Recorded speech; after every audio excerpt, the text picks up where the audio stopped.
DC के secretary Tauqeer साहब, बघेल साहब, हमारे विधायक ठाकुर साहब, अभी उनकी तकरीर आपने सुनी, सतीश जी, नवाब साहब, अफरोज साहब, तमाम बुजुर्गों, नौजवान साथियों, हमारी महिला नेत्री सपना शर्मा जी, बुजुर्गों, नौजवान साथी, रामपुर में तो मैं बहुत बार आया और बहुत बार रामपुर के लोगों से मैंने बातचीत भी की, लेकिन जितने बुरे वक्त में आज आपके बीच आया हूँ, पहले कभी इतने परेशानियों में बुरे वक्त में नहीं था। मैं आपसे ये भी कहता हूँ अपनी बात शुरू करने से पहले, ये जरूरी नहीं है कि मेरी जबान से निकले हुए हर लफ्ज पर आप आंखें बंद करके यकीन कर लें। हर पार्टी का नेता अपनी पार्टी की बात करता है, अपनी पार्टी की तारीफ करता है, यही दस्तूर है, अपने झंडे लगाता है, अपने जिंदाबाद मुर्दाबाद के नारे लगाता है। लेकिन मैं आपसे ये कहना चाहता हूँ कि अल्लाह ताला ने आपको दिलो दिमाग दिया। हर नेता की बातचीत को अपने दिलो दिमाग की तराजू पर तोल कर देखिए, क्या सच है क्या गलत है, और उसके बाद फैसला कीजिए। मैं तो एक कदम आगे बढ़ के आपसे कहता हूँ, कोई जरूरी नहीं है कि जो रास्ता हम दिखाने आए हैं, ये प्रतिज्ञा यात्रा लेकर, जिसमें हमने प्रियंका गांधी ने जो जो वादे किए वो हमारे दोस्तों ने एक एक करके आपको बताया। मैं आपसे कहता हूं, अगर आपको ये रास्ता ठीक नहीं लगता, आप रास्ता बताइए, हम आपके साथ चलने के लिए तैयार हैं। ये देखिए कौन सा रास्ता सही है, कौन सा रास्ता गलत। आज पूरा मुल्क, पूरा उत्तर प्रदेश नफरत की आग में चल रहा है। मौजूदा सरकारें समाज को तोड़ने पर लगी हैं, देश को तोड़ने पर लगी, हिंदू मुसलमान को लड़ाने में लगी। ऐसा माहौल प्रदेश के अंदर, हिंदुस्तान के अंदर कभी नहीं आया। शायद कभी आपने इस तरीके के बयान नहीं सुने होंगे कि उत्तर प्रदेश का मुख्यमंत्री कहता है कि अगर अली तुम्हारे साथ है तो बजरंग बली हमारे साथ है। दुर्भाग्यपूर्ण है, निंदनीय है। मुख्यमंत्री तो सबका होता है, पूरे प्रदेश का होता है, हिंदू मुसलमान सबका होता है, लेकिन उत्तर प्रदेश का मुख्यमंत्री कहता है अगर तुम्हारे साथ अली है तो हमारे साथ बजरंग बली है। ये बोलने की जबान है। प्रधानमंत्री कहते हैं चुनाव के अंदर, अगर ईद पे बिजली आती है तो होली पे बिजली क्यों नहीं आएगी, हम होली पे भी बिजली देंगे।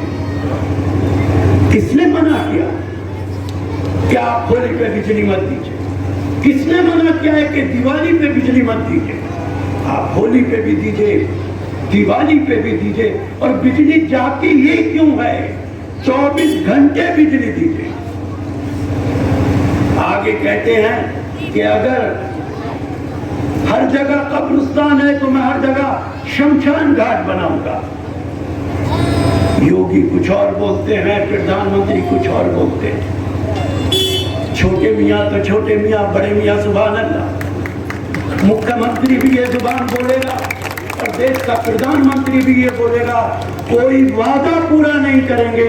लेकिन प्रधानमंत्री जी आपने शमशान घाट का वादा तो पूरा कर दिया, जगह जगह शमशान घाट बना दिए। ये कोविड की कयामत बर्पा कर। अभी बघेल यहाँ पे कह रहे थे कि गुजरात का मॉडल इम्प्लीमेंट करना चाहते हैं प्रधानमंत्री। प्रधानमंत्री और भारतीय जनता पार्टी जब गुजरात के मॉडल का जिक्र करती है तो वो विकास की बात नहीं करती, वो सड़कें बनाने की बात नहीं करती है, वो बिजली देने की बात नहीं करती, वो कानूनी व्यवस्था की बात नहीं करती है, वो उस कयामत की बात करती है जो कयामत उनके जमाने में गुजरात के अंदर गुजरी थी। मैं वो वाकयात आपको सुनाना नहीं चाहता। सोनिया गांधी वहां गई थी और मैं भी उनके साथ गया। इंसान को जानवर बनते हुए मैंने अगर कहीं देखा है तो गुजरात के अंदर देखा है।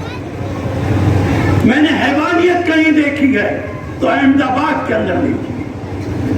मैं रामपुर में बहुत दिनों के बाद आया। वो वाकयात गुजरात का वो मॉडल आपके सामने रख के मैं आपके जख्मों को कुरेदना नहीं चाहता। मैं जानता हूं कि आपके जख्मों पे लगे हुए खुरन अगर कुरेदूंगा उसमें खून भी बहेगा, उसमें पीप भी निकलेगी। बहता हुआ खून ना मैं बर्दाश्त कर पाऊंगा न तुम बर्दाश्त कर पाओगे, तकलीफ हो। लेकिन इतना कहना चाहता हूं कि आपने किताबों के अंदर कयामत का जिक्र पढ़ा है, आपने देखा है कि कयामत क्या होती है, लेकिन अहमदाबाद के अंदर राशिद अल्वी ने अहमदाबाद के बाजारों में, गांधीनगर के बाजारों में कयामत को अपनी आंखों से गुजरते हुए देखा। क्या होती है कयामत? मैं वो फोटोग्राफ लेकर आया और पार्लियामेंट के पटल पर मैंने वो फोटोग्राफ रखे थे। ये नफरत की आंधी देश को जला फेंकी।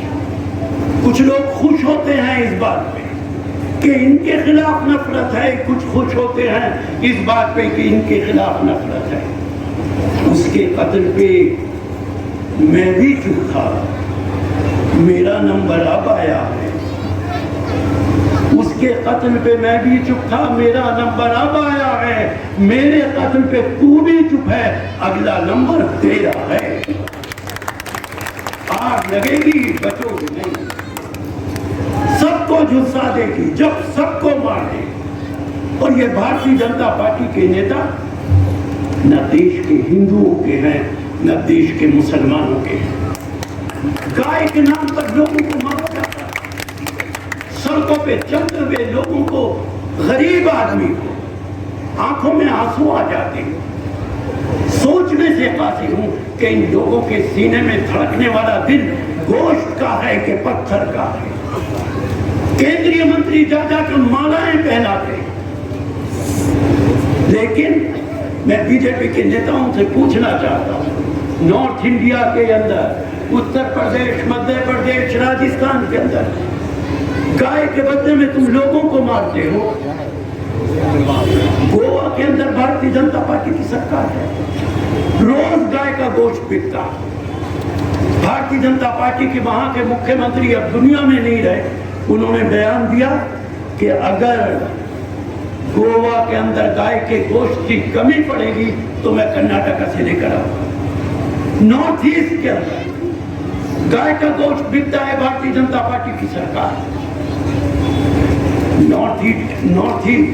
नॉर्थ इंडिया के अंदर गाय को ले जाना, लोगों को मारना, और गाय के बारे में जितने कानून बने हैं वो कांग्रेस पार्टी ने बनाए हैं, भारतीय जनता पार्टी ने कोई कानून नहीं बनाया। और मैं ये भी आपको बता, नरेंद्र मोदी की सरकार में पिछली सरकारों के मुकाबले में सबसे ज्यादा एक्सपोर्ट अगर बीफ का हो रहा है तो वो भारतीय जनता पार्टी की सरकार में हो रहा है। और कौन लोग कर रहे हैं? यहाँ बघेल बैठे वो बता देंगे कि सबसे ज्यादा गुजरात के पैसे वाले लोग वो एक्सपोर्ट कर रहे हैं। देश का प्रधानमंत्री खामोश बैठा। नॉर्थ इंडिया में गाय की पूजा करवाओगे, गोवा के अंदर गाय का गोश्त बेचोगे। ये जनाबे शेख का फलसफा है अजीब सारे जहान से। ये जनाबे शेख का फलसफा है अजीब सारे जहान से। जो यहाँ पियो तो हराम है, जो वहां पियो तो हलाल है। ये कैसे हो जाएगा? मैं लंबी तकलीफ करना नहीं चाहता, शायद 10 बजे तक का वक्त है। सलमान भाई को भी बोलना है। मैं सिर्फ इतना कहूंगा कि हालात बहुत खराब है। उत्तर प्रदेश के अंदर सड़कों का नाम बदलना, शहरों का नाम बदलना, यही विकास है क्या? कानूनी व्यवस्था खत्म हो गई। भारतीय जनता पार्टी के एमएलए बलात्कार के अंदर ले, जेलों के अंदर, और उनको भी जेल में तब भेजा जाता है जब कांग्रेस पार्टी शोर मचाती है, प्रियंका गांधी उनके घरों पे जाती है, तब जाके उन लोगों को जेल में डाला जाता है। ऐसे लोगों के हाथों में ताकत आ गई है जिनको बाहर निकालना जरूरी है। देश भी बर्बाद हो जाएगा और देश का लोकतंत्र भी खत्म हो जाएगा। नरेंद्र मोदी जी बार बार कहते हैं, आप में से हर आदमी अपनी माँ के पास जाता है, मोहब्बत से उसकी गोद में लेटता है, कोई मीडिया को लेके नहीं जाता। हम सब अपनी माँओं से बहुत प्यार करते हैं, लेकिन प्रधानमंत्री जब भी जाते हैं माँ से मिलने के लिए मीडिया साथ होता है। और 2014 में तो उन्होंने एक बयान दिया, बड़े फख्र के साथ कहा था कि मेरी माँ आज भी 10 बाई 10 के कमरे में रहती, एक कोठरी में रहती, फख्र के साथ कहा। मैंने एक चिट्ठी लिखी थी जो टीवी पे भी शायद आपने देखी। मैंने लिखा था, मोदी जी, ऐसी माँ जिसने ऐसे बेटे को पैदा किया हो जो मुख्यमंत्री भी बना, देश का प्रधानमंत्री भी बना, हम उसको सलाम करते हैं। घरों का काम कर। मोदी जी ने क्या क्या बताया था, कितनी मेहनत की उस माँ ने और अपने बेटों को पाला पोसा। लेकिन मोदी जी, आपकी ये चिट्ठी, आपका ये बयान सुन के हमारी गर्दन शर्म से झुक गई है कि आज भी आपकी माँ 10 बाई 10 के कोठरी में रहती है। ये बात फख्र की नहीं है, ये बात शर्मिंदगी की है कि जिसका बेटा इतना बड़ा हो गया हो, उसकी माँ आज भी 10 बाई 10 की कोठरी में रहती है। कौन सा पैगाम दे रहे हैं आप देश के? हम तो कहते हैं कि हमारा बच्चा बड़ा होगा, जवाहरलाल नेहरू बनेगा, सरदार पटेल के नक्श कदम पर चलेगा, मौलाना आजाद के को फॉलो करेगा। अगर हम ये कहने लगे कि हमारा बेटा बड़े होकर नरेंद्र मोदी के नक्शे कदम पर चलेगा, तो हमारा बेटा बड़ा आदमी बनेगा, इंजीनियर बनेगा, डॉक्टर बनेगा, और जब इंजीनियर बनेगा तो कहेगा, देखो मेरी माँ आज भी 10 बाई 10 के कोठरी में मैंने रख रखी है। क्या यही पैगाम आप देश के नौजवानों को देना चाहते हैं? दुर्भाग्यपूर्ण है। मैं अपनी बात खत्म करता हूँ, वक्त करीब हो रहा है। सिर्फ आखिरी बात इतनी कहूँगा कि डरने की जरूरत नहीं है, खौफजदा होने की जरूरत नहीं है। सरकारें बंदूकों से नहीं बदला करती, सरकारें वोट से बदलती हैं। इन लोगों ने वो तमाम तर कानून बनाए हैं जो नफरत से भरे हुए हैं। मैं जानता हूँ कि 3 तलाक के कानून पे आप पे क्या गुजरती है, लेकिन आपसे वादा करके जाता हूँ कि अगर कांग्रेस पार्टी की सरकार आएगी तो हम ऐसा कानून बनाएंगे जिन्होंने अपनी पत्नियों को, अपनी बीवियों को बगैर वजह के छोड़ रखा है, खुद दिल्ली में रहते हैं, बीवियां दूसरी जगह रहती हैं, उन लोगों के खिलाफ ऐसा कानून बनाएंगे कि उनको भी 3-3 साल जेल में रहना पड़ेगा। आपका बहुत बहुत